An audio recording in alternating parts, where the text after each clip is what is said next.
No ar, estamos começando mais uma live, mais uma entrevista no Facebook do Amazonas Atual. Hoje com o professor Gedeão Amorim, deputado federal e candidato à reeleição nas eleições de 2018. Boa tarde, professor. Boa tarde, Valmir. Boa tarde à equipe do Amazonas Atual. Vamos aqui, mais uma vez, tentar nos apresentar para a população do Estado e ver se a gente consegue construir alguma coisa de melhor. Professor Gedeão é formado em filosofia, né? Foi professor da UFAM por muito tempo. Já está aposentado, professor? Já. Aposentou-se, antes de se aposentar, o senhor foi secretário da SEDUC, né? Secretário de Educação. Foi. E em 2016 foi eleito vereador de Manaus.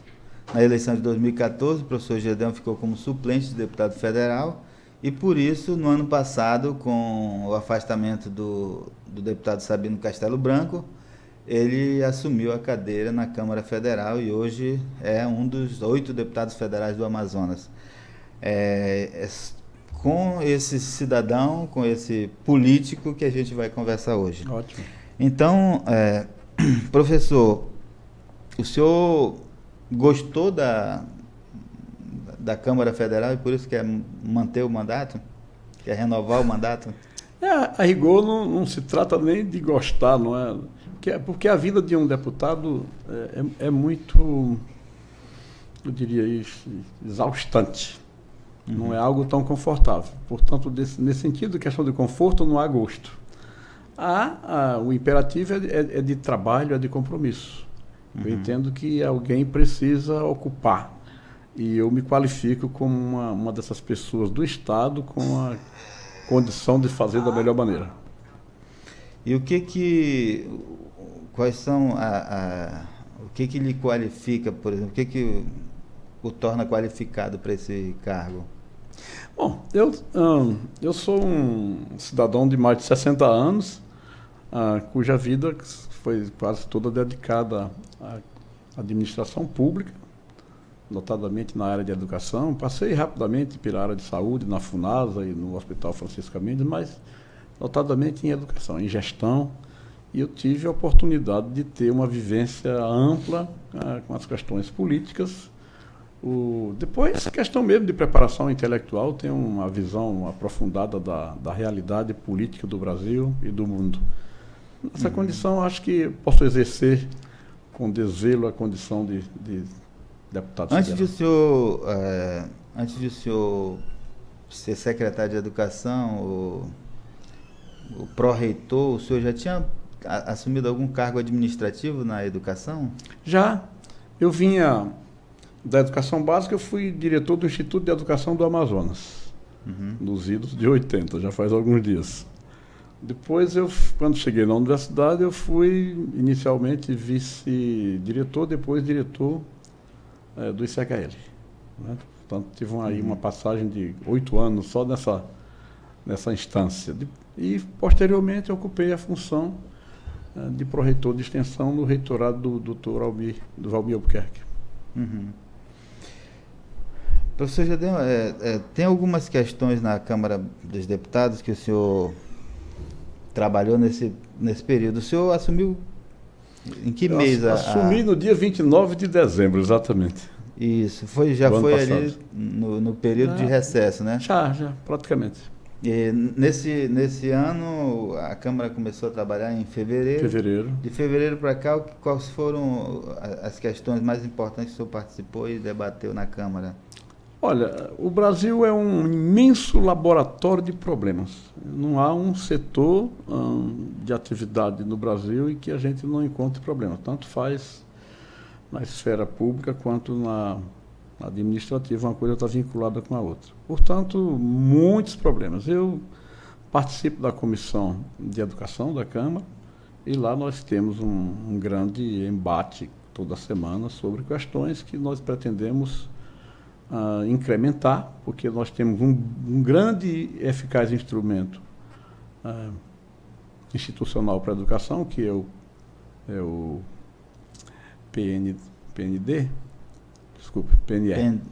Plano Nacional de Educação, que foi instituído em 2014. Que se constitui de 20 metas e que essas metas até hoje não foram em nenhuma atingida ainda. Portanto, o nosso maior embate é esse. Nós temos a compreensão coletiva na comissão de que o PNE, sendo incrementado, ele já começa a resolver grande parte dos problemas do Brasil a longo prazo. Ele pretende ser um instrumento que obrigue a União e, portanto, o poder público, de colocar todas as crianças na escola em tempo integral até a sua formação da educação básica, total. É possível fazer isso com aquela emenda do governo Temer que congela os gastos da educação? Esse é o outro grande embate. A primeira chamada que eu faço aqui é a revogação da PEC 95. Uhum. Isso é uma das suas propostas como candidato. Essa é mais do que uma proposta. Isso é digamos assim, temos que ir atrás. Isso deve constar do compromisso de todo político sério do Brasil. Porque é inconcebível que um país com a capacidade do Brasil possa pensar em engessar as atividades públicas por 20 anos. Uhum. Isso é uma geração quase. Certo. É um absurdo. Portanto, se isso é possível, eu diria que ainda assim é possível a gente melhorar o aproveitamento dos recursos públicos. Uhum. O que não significa dizer que não se deva lutar por isso. E eu não tenho, Valmir, nenhuma expectativa de que nós possamos conviver com essa PEC. Ela deverá ser demolida o mais rápido possível. Eu estava conversando esses dias com a deputada Luísa Erundina, e até falando do meu desalento com esse contexto, ela me disse: olha, deputado, não se desespere, a história ela não anda para trás. Foi até um negócio muito afirmativo, né? A história não anda para trás, a história só anda para frente. Eu estive na ditadura, eu fui torturado, eu fui presa, eu pensei que morreria na ditadura. E depois nós encontramos um ambiente de liberdade. É claro que nós estamos numa crise, né? Mas estas eleições, elas devem trazer para nós um novo momento do Brasil. E nós temos que acreditar nisso. O senhor chega num contexto muito ruim ali na Câmara dos Deputados. Péssimo. Porque o senhor faz parte de um partido que está na presidência da República, né? E o presidente ali com já denunciado 2 vezes, essa denúncia rejeitada pela Câmara para investigar. Como é que o senhor se avalia essa questão do partido, do PMDB, que mudou até de nome e virou MDB? Pois isso é uma coisa assim constrangedora para mim, pessoalmente. Porque eu não faço coro com o discurso dos meus partidários na Câmara, que sejam favoráveis à manutenção deste governo. O meu entendimento é de que este governo não tem legitimidade, a despeito de ser do partido ao qual pertenço.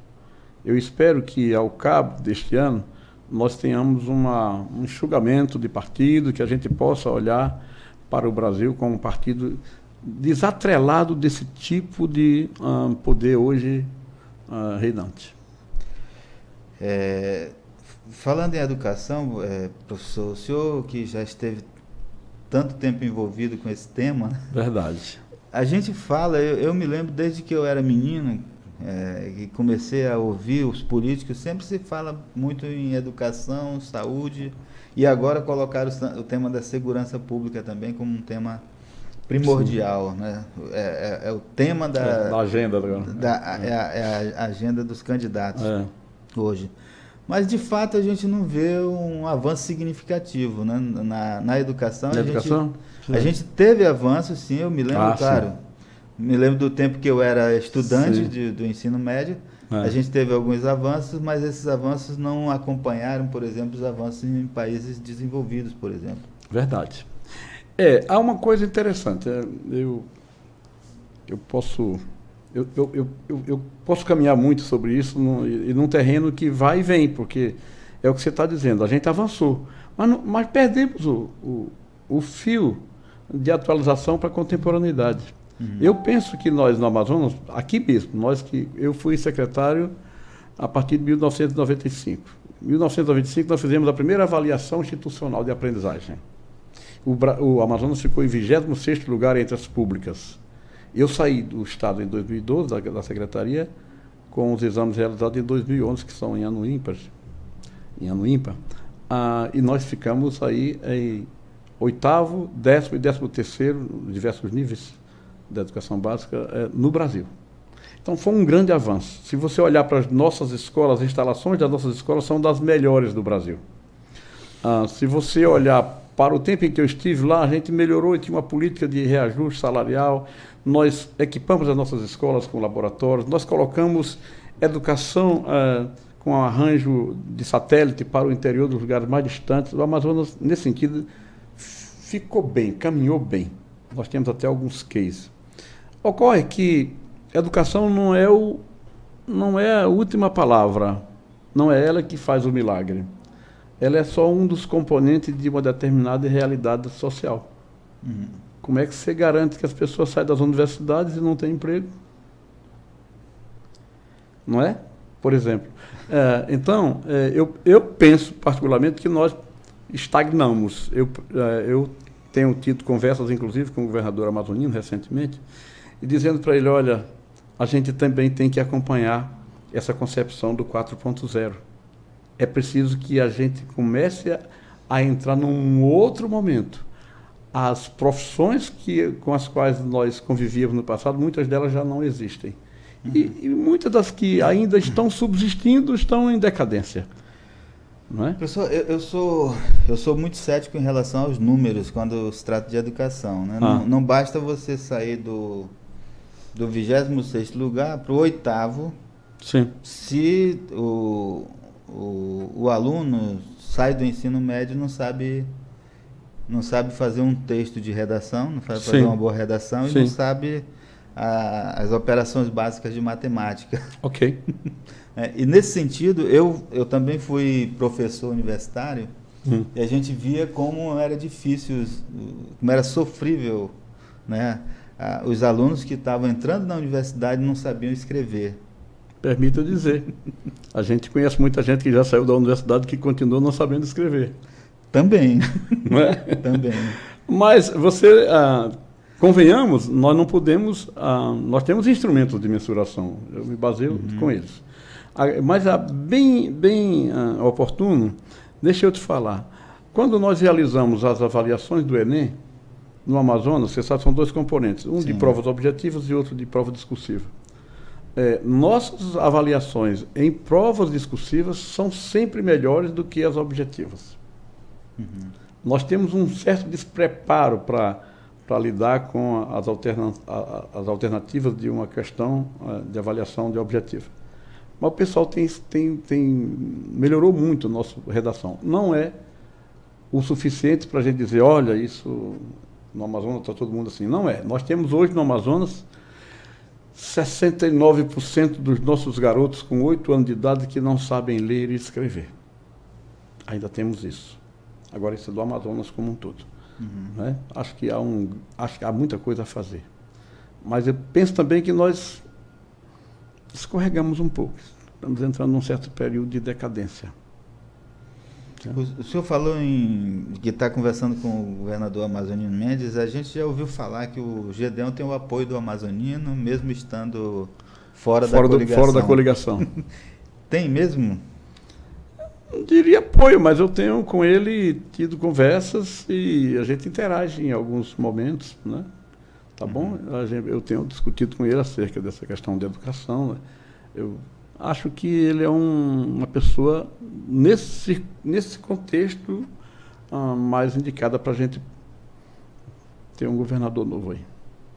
Você quer novo, né? Um governador novo? Um novo governador, melhor dizendo, né?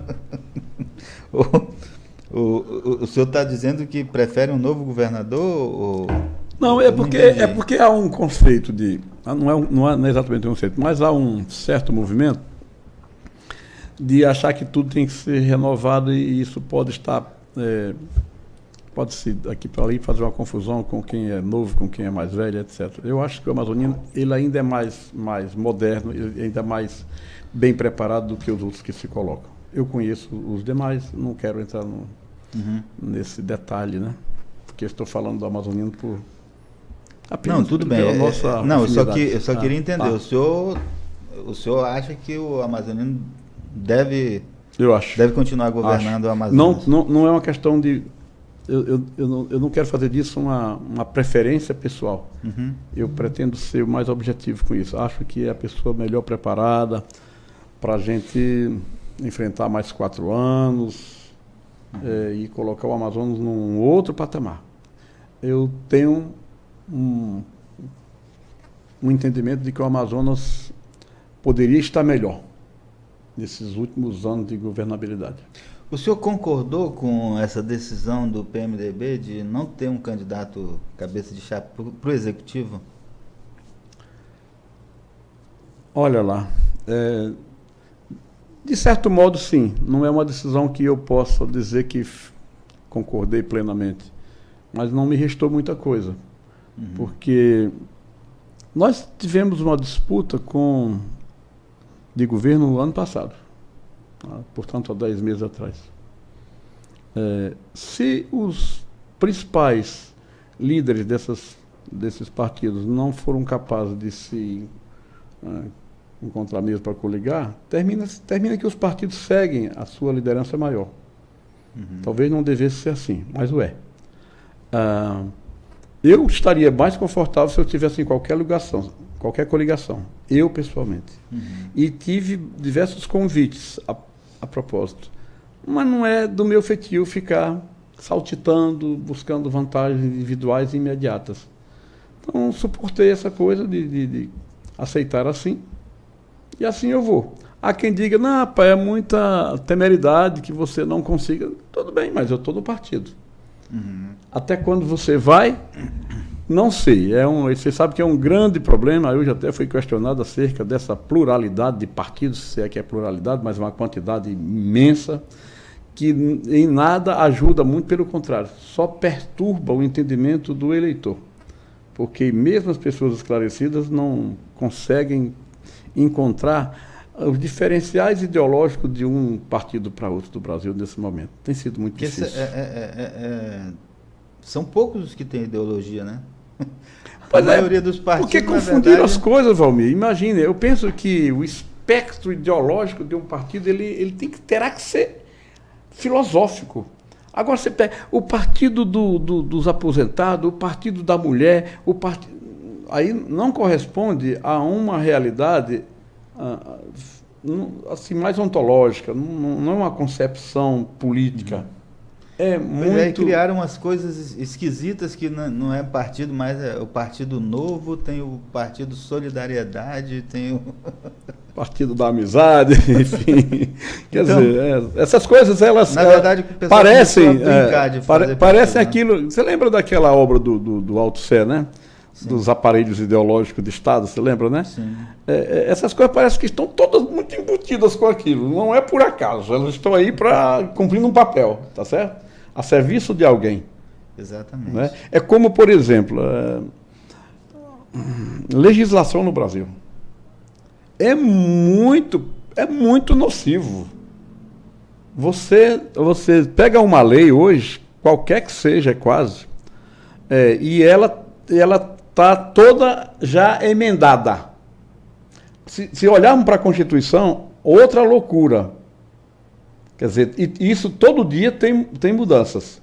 Quer dizer, além dos aspectos infraestruturais da Constituição, etc., as leis ordinárias, aí entra pelas portarias, os entendimentos dos tribunais, dos juízes, isso é um negócio maluco. Você vê, a exemplo, processo do ex-presidente Lula.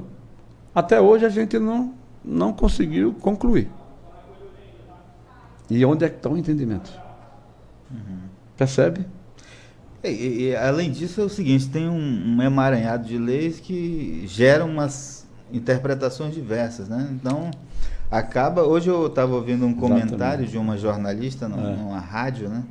De Brasília, e ela dizia o seguinte, ela estava apostando no relator do processo do Lula no TSE e na presidente que diz que vota parecido com ele, né? Votam juntos, entendimento. Eu digo, e a lei? Pois é. Onde é que fica a lei? Pois É a cabeça do juiz Mas apenas? sabe, Valmir, o que eu penso é porque, veja só, o corpus político, ele supõe que seja a representação do pensamento do povo. Olha, você tem exemplos, a gente sempre se refere à Constituição da Inglaterra, sempre se refere à Constituição dos Estados Unidos, que são de tamanho bastante limitado e quase que uma cláusula pétrea. Quase ninguém mexe nisso. Uhum. Mas isso dá segurança da concepção de sociedade do seu povo. O que é o certo e errado para ti? Se você for abordado por um guarda de trânsito, ele te enquadra num artigo qualquer que você não dá para discutir. Uhum. Um soldado. Sim. Percebe? É muito diferente de uma concepção consolidada de um povo que tem uma regra clara, que tem princípios que são mais... Aqui nós temos um emaranhado de leis, uma Constituição que não se respeita, né? Todo ano muda, todo dia muda. Claro. E a gente tem um povo também que não respeita a lei. Mas é em decorrência, né? É em decorrência, né? Exato. Não, nós chegamos a uma situação, eu diria para você, com uma legiferação tão aguçada que nós vivemos numa anomia. E aí eu volto àquela questão da educação, né, professor? Porque a nossa educação não nos permite... Eu falo da educação, não o ensino, né, na escola, sim, mas a nossa educação não nos permite, por exemplo, a cuidar melhor do lixo, né? Colocar no lugar certo. A gente polui os igarapés, polui as florestas com lixo. Né? Eu tenho um entendimento de que a parte da educação é uma instrumentação para o modo de vida das pessoas, portanto, para um universo cultural. Uhum. Entende? Chega aí. Os modos, os hábitos, o respeito. Eu de vez em quando repito uma historiazinha que eu estava outro dia, tomei conhecimento, não sei, através de um informativo qualquer. Um moço que trabalhava numa empresa no Brasil, uma empresa de, meu Deus do céu, me lembra aí, Estocolmo, da Suécia, a Volvo Penta. E ele foi transferido para a empresa, para a fábrica matriz na Suécia. Quando ele chegou lá, ele foi apresentado na fábrica e o gerente perguntou, você vai morar onde? Ele vai morar no bairro tal, rua tal. Disse, quem daqui mora lá? Aí um colega levantou o braço. A partir de amanhã, você virá com ele. A partir de amanhã, você virá com ele. Não vai dar carona, você virá com ele. Uhum. Aí eles chegaram muito cedo da fábrica, num pátio imenso, eles encostavam o carro no lugar mais distante, o local mais distante. Segundo dia, a mesma coisa. Terceiro dia, o brasileiro ficou e perguntou, tenho percebido que você tem feito isso diariamente, quando o pátio está todo vazio e nós andamos quase 300 metros para chegar na porta da fábrica. Há algum propósito disso? Sim. É que nós estamos chegando mais cedo. Agora, pode ser que algum colega nosso chegue em cima da hora, por algum motivo, e é bom que ele possa encostar logo próximo da porta. Isso passou do nível da educação, isso é cultura, sabe, um modo de viver numa sociedade em que a gente facilita a vida dos outros. Uhum. Aqui não, aqui a gente quer tirar. Que é isso, meu amigo? Né? Você viu aquele negócio da faixa a vaga do idoso? Sim. Então, é um absurdo, né? Que os novos colocam, né? A faixa do ônibus, ninguém respeita. Ninguém respeita a fila, né? No trânsito ali, o cara vai pelo lado e entra na tua frente. Impressionante. E é muito interessante como aqui as pessoas podem infringir e nada acontece. Raramente você é punido por um negócio desse. Não? Professor, mas vamos aqui discutir um pouquinho sobre propostas que o senhor por favor. Defende. A gente já falou de uma, que é a revogação da emenda constitucional 95, que é a que congela os gastos, né, para públicos para o setor. Gastos públicos para a educação, para a saúde. Não é que congela, é que ele só permite o reajuste até o limite da inflação. Não permite que você coloque mais dinheiro na educação, por exemplo, além daquilo que cobriria a inflação, né? Isso parece aquela história, né? Aquele debate do ser, né? do ser e do está sendo, né? Do Heráclito e do Parmênides, né? Não é? Sim. Como é que você quer congelar uma realidade de 20 anos de um país capitalista? É absurdo, rapaz. Exato. Como se as coisas públicas não tivessem que ser inovadas, né?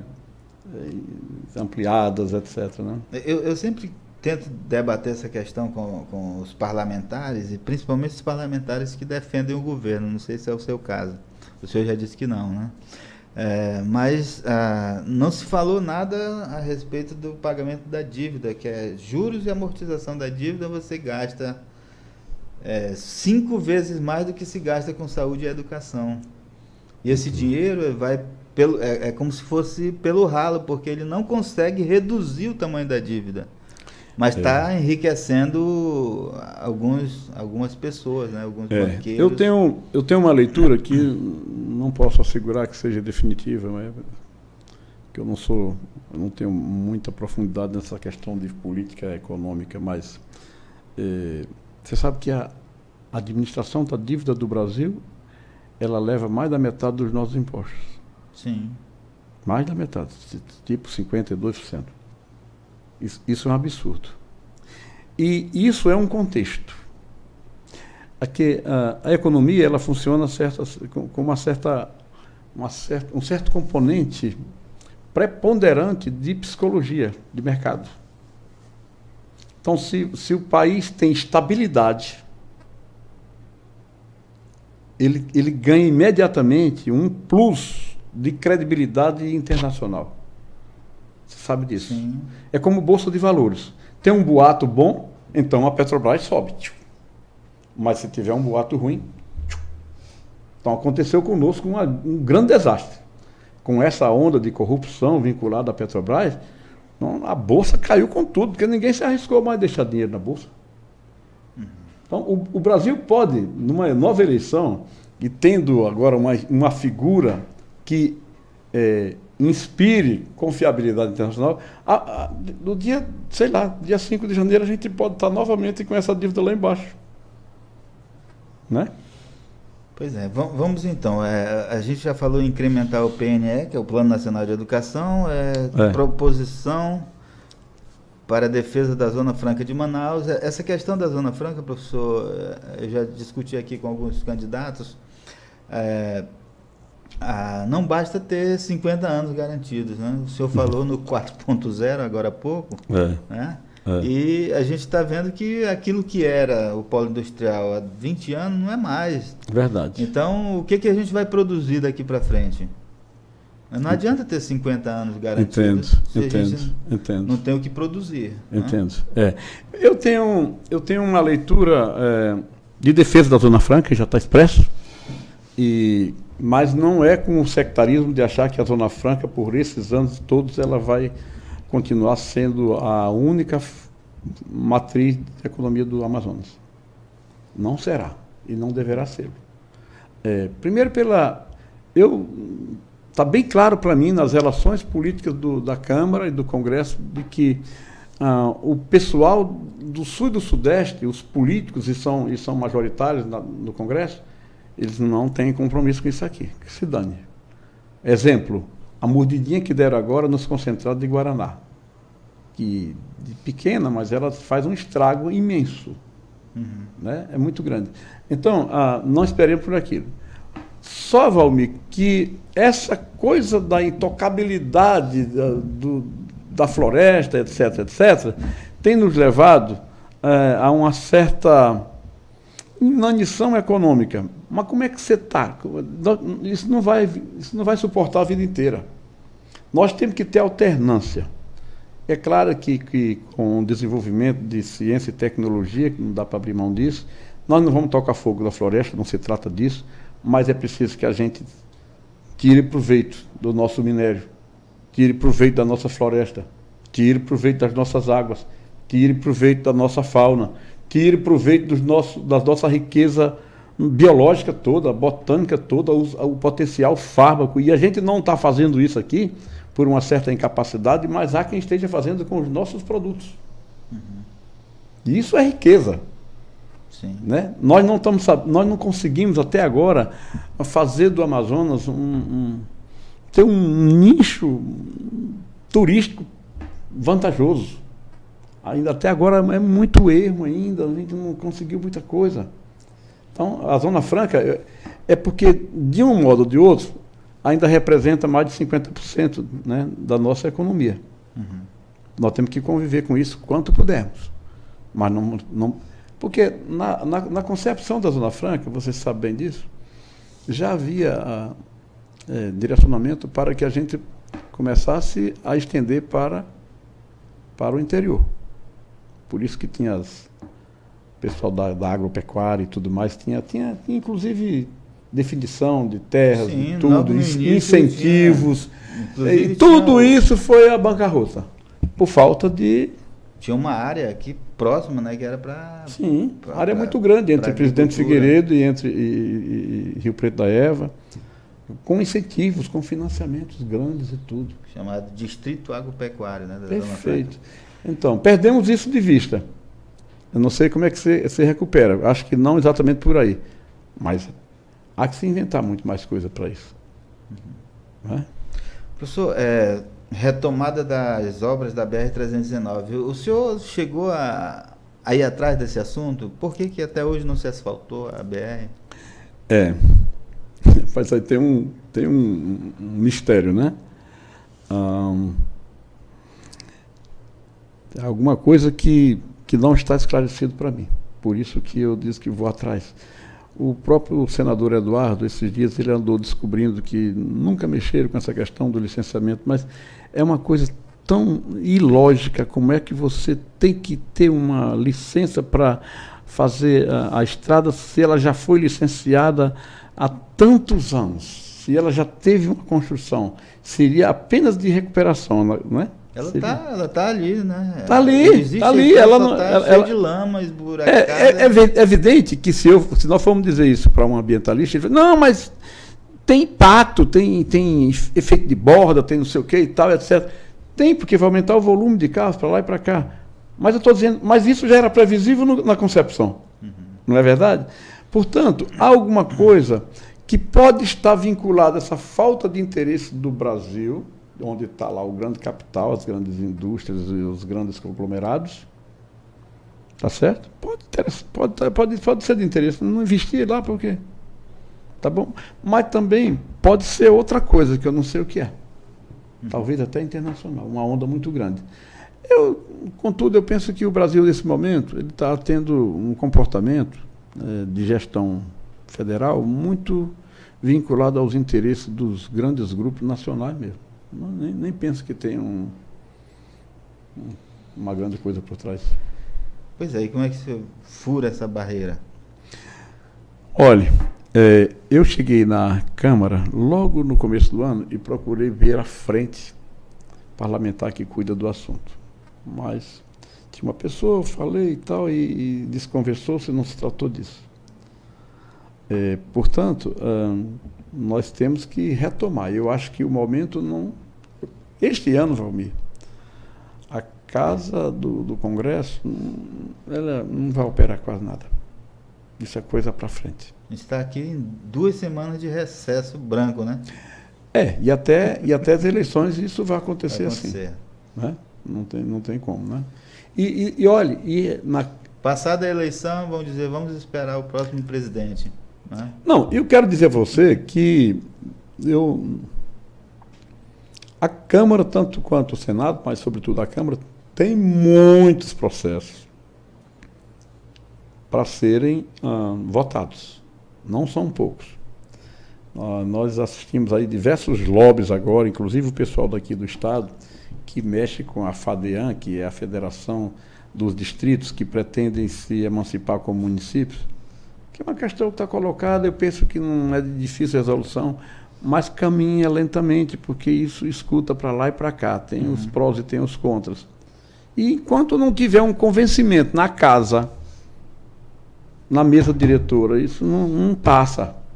Porque a mesa diretora, ela se vincula com o executivo, né? Se vincula com grandes interesses e coisas para sair dali, mesmo a despeito de toda a manifestação, ela não é tão simples. É um embate muito rigoroso. A gente está avançado aqui no nosso tempo, mas eu Por favor, queria lhe fique à perguntar vontade. sobre 2 assuntos ainda. Um, essa questão da privatização da Eletrobras.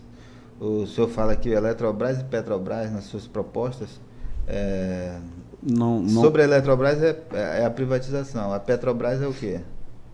Privatização também. Mas o projeto que está correndo lá é de uma concessão para a exploração do pré-sal.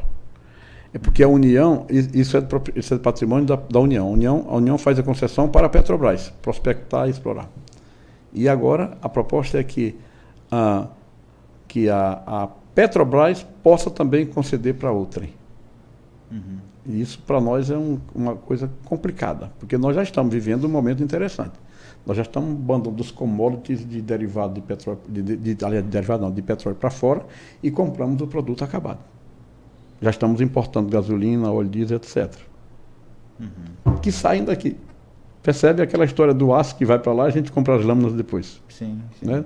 Então eu sou contra isso. Na Eletrobras tem um pacote, e no pacote está a Amazonas Energia. Eles desdobraram as geradoras das distribuidoras. Então, estão primeiro leiloando as distribuidoras. Isso é um método meio que indutivo e vai chegando. E a gente tem se colocado contra. Ainda assim, eles já fizeram o primeiro leilão com a central do Piauí.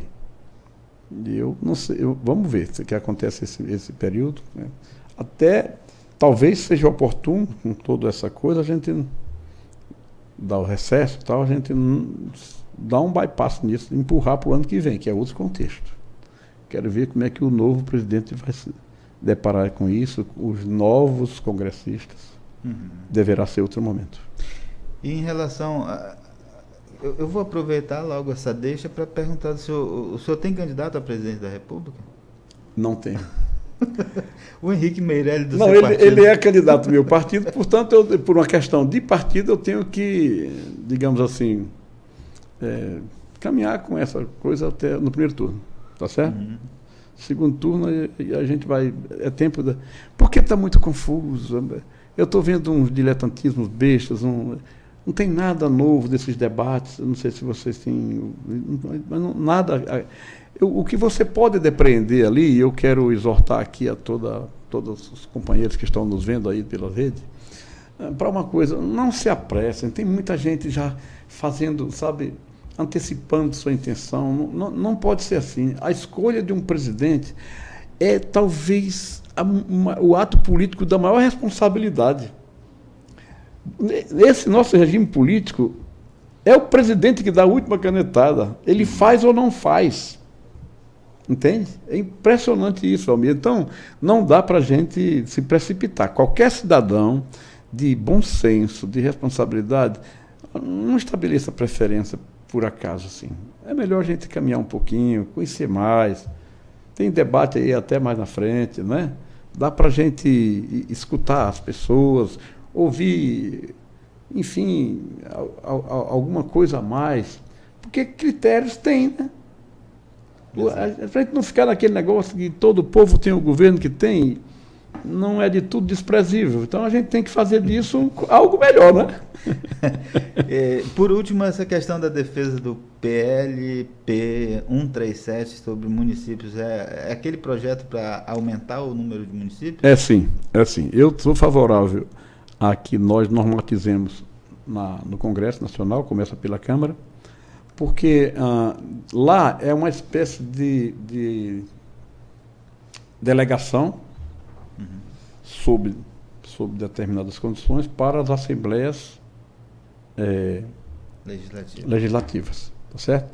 Aqui no Amazonas tem muitas comunidades candidatas, mas isso não é sem critério, nem pode ser. Mas se você conhecer Santo Antônio do Matupi, se você conhece ali o Cacau Pereira, que já precisa se cuidar. Você conhece Novo Remanso, em Itacoatiara. Enfim, por aí afora. Tem muitas comunidades que têm densidade demográfica bastante, povo bastante, tem certa estrutura de equipamentos públicos, né? E tem potencial econômico. Agora, eu sei que vocês, se a gente quiser discutir isso, vamos discutir até não sei que hora. O que é potencial econômico no município do Amazonas, né? Se a gente não explora quase nada, né? Mas pior é você ter uma comunidade como Santo Antônio do Matupi, que é do município de Manicoré, mas que você não tem comunicação nenhuma com Manicoré. Muito distante. É uma comunidade que já se desenvolveu bastante, está por mais de 7 mil habitantes ali, com indústrias, com um grande rebanho bovino, com uma série de atividades econômicas que suportam muito bem, né? E eu até me interesso muito, porque eu acho que ali é para a gente poder também forçar essa questão da estrada em definitivo, né? Entendi. Bom, essa foi a entrevista com o professor Gedeon Amorim.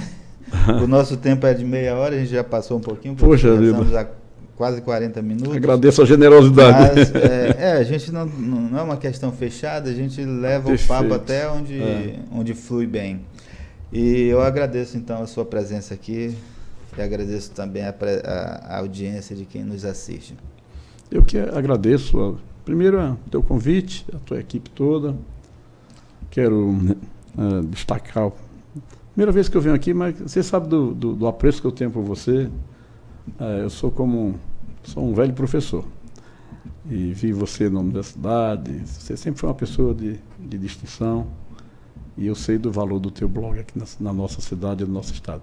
Parabéns, obrigado. Obrigado também. E obrigado a você. A gente encerra aqui a nossa live.